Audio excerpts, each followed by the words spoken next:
parachute display. So he is very new to the sport. So I'd like everyone to give him an even bigger round of applause today. As this is his first season on the team, and he is very new into the parachuting sport. And if you all look up into the sky now, ladies and gentlemen, and you will see there that they have deployed out the ABF, the Soldiers Charity flag.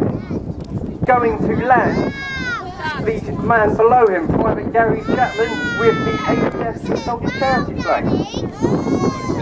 So everybody make sure that you're all looking up into the sky now, and you will be seeing this two-stack be landed by our team leader and the jump master of today's lift.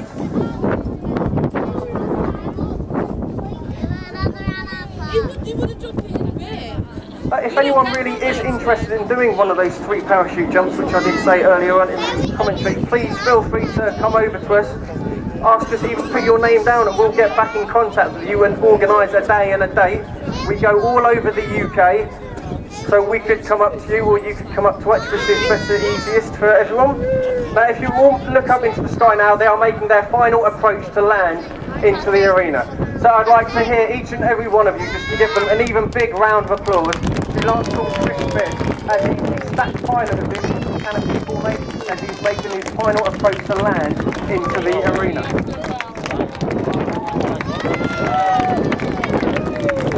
Now what's just going to happen now, ladies, is just while the members of the team take off their canopy, I'm just going to give you a bit of information about each and every team member. You are? How long they've been on the team, how many jumps they've done, how many displays they've done. Rivet, a very last piece of metal, to find out that these aircraft, are in good enough condition to repair and restore. Most of them probably now, therefore, worth all in the region of around £2 million, certainly not less than that. And of course, therefore, it is a huge privilege. Moderate. And I often see Phil O'Dell. Ladies and gentlemen, boys and girls, keep your eyes peeled now from Where are you? the mighty Spitfire. Oh, there we go.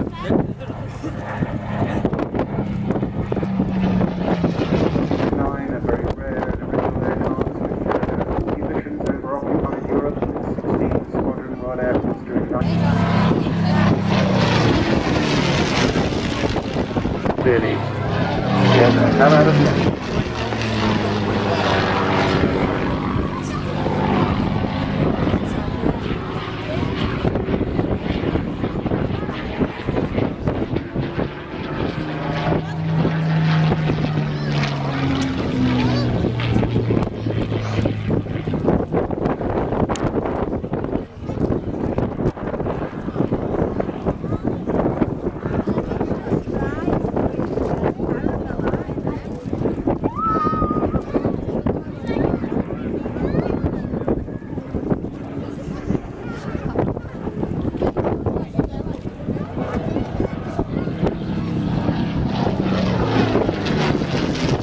It's got 2,500 mile range if necessary, flies at low level, uses 2 RB-1. The crowd themselves are under attack. The tornadoes are going to come in from the left and defeat the enemy forces using air power.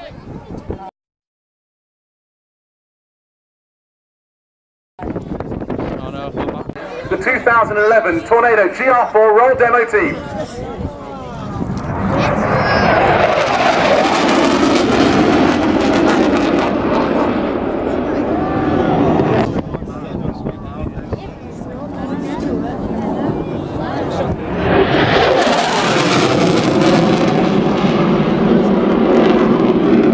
Looks like it's time to get kinetic, ladies and gentlemen. They've decided that we're going to pull in for a strafe attack from both aircraft. They'll be using their 27mm high explosive rounds to strafe the enemy attackers.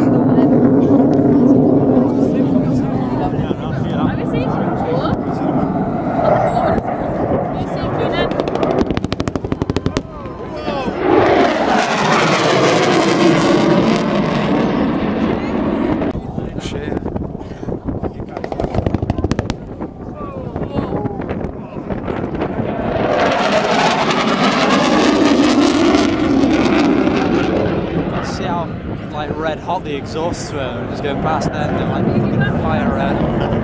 That'll be slowing down the attack. Number 1 comes in for a further.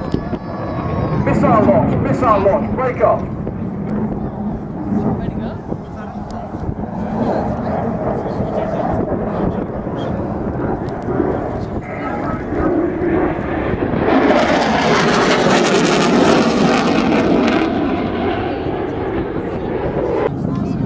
now time to bring in the dual mode seeker Brimstone missile, similar to the Apache Hellfire missile, and we're going to use those against the enemy aircraft. So from left and from right, launching the Brimstone missiles.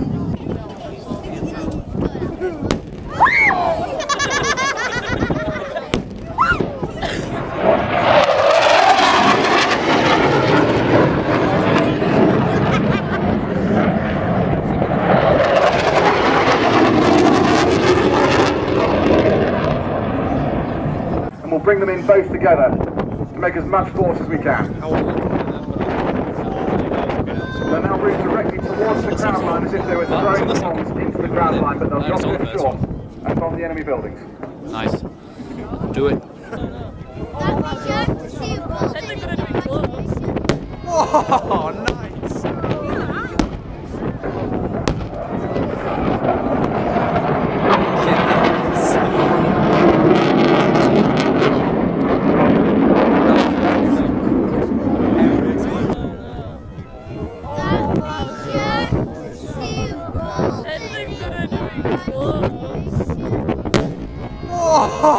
Oh, nice!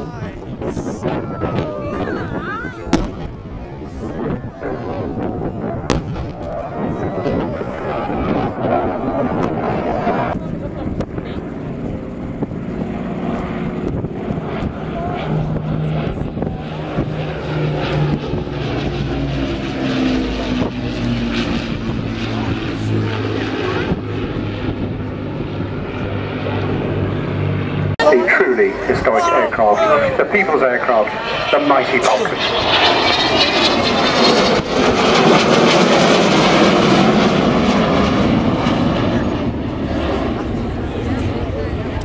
Bombers and later tankers of maritime reconnaissance.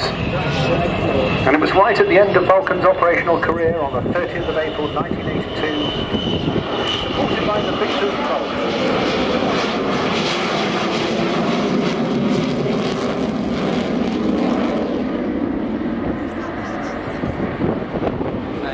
Mighty that is.